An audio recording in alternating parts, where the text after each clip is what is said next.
Hey y'all, we'll be presenting on elephant trunk abilities and anatomy. I hope that y'all enjoy. I'm Andretta Young, and I will be talking about the anatomy and evolution of a trunk. So, an elephant has over 40,000 muscles in its trunk, which is all muscle, no joints. This is so many that as of right now, it appears that nobody has completely labeled every single muscle present in the trunk.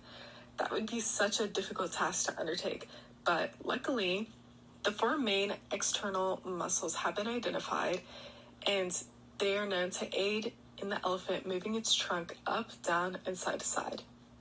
The other smaller muscles aid in the trunk's fine movements and with things like expanding their nostrils or even grabbing onto things. Also, for grasping things, elephants have fingers located at the end of the trunk. The Asian elephant only has one finger, and both the African elephants have two. There's only 3 recognized species of elephants, which are the Asian, African forest, and African savanna elephants. So, how did elephants get such long trunks? Well, there's plenty of debate among scientists, but it seems to have evolved to help elephants breathe underwater by acting as a type of snorkel.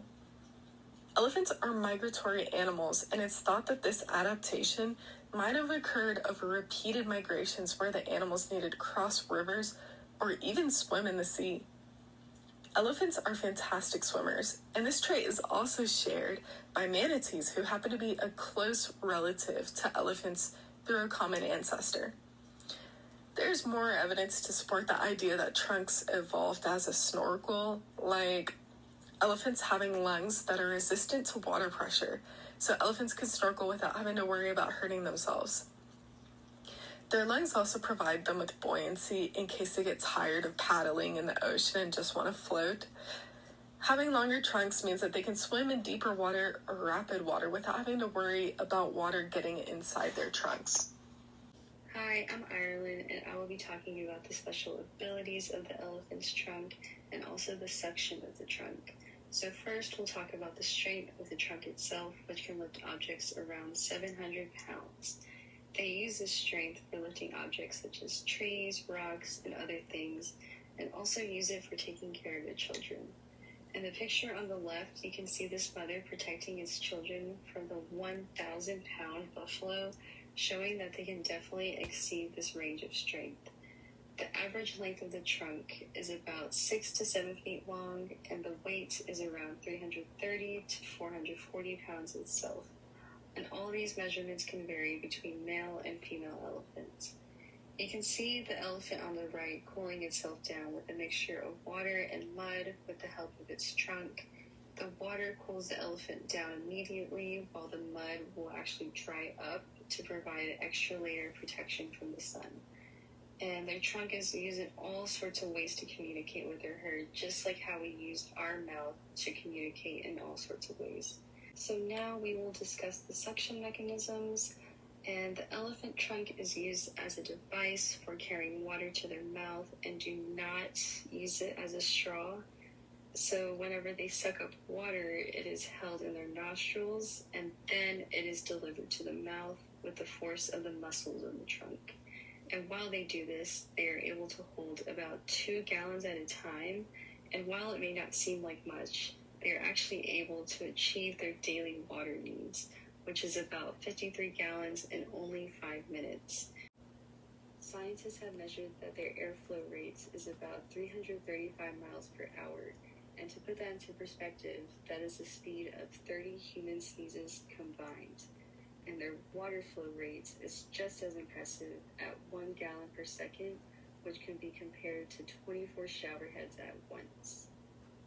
I'm going to be talking about grabbing techniques in elephants.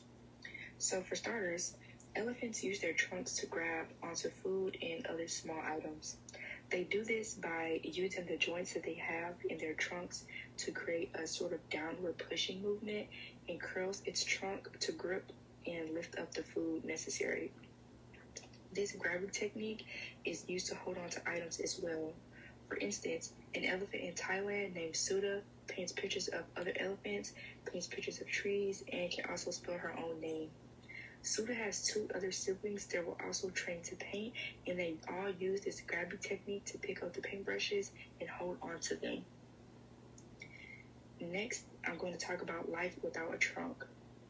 An elephant's trunk is very beneficial for many, many, many things.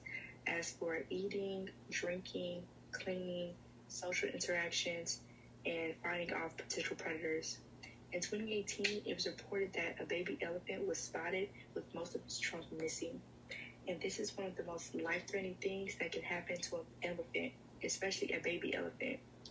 This is very bad because a fully grown elephant needs to drink around 190 liters of water and up to 90 to 220 kilograms of food every single day, which is a lot of food and a lot of water. They also use their trunk to bond with other elephants. So without a trunk, they won't be able to interact with the elephants, forcing the herd to detach themselves and leave the elephant to fend for themselves. They won't be able to drink as much water and eat as much food necessary for survival. So they won't be getting that intake needed. And they won't be able to protect themselves from predators.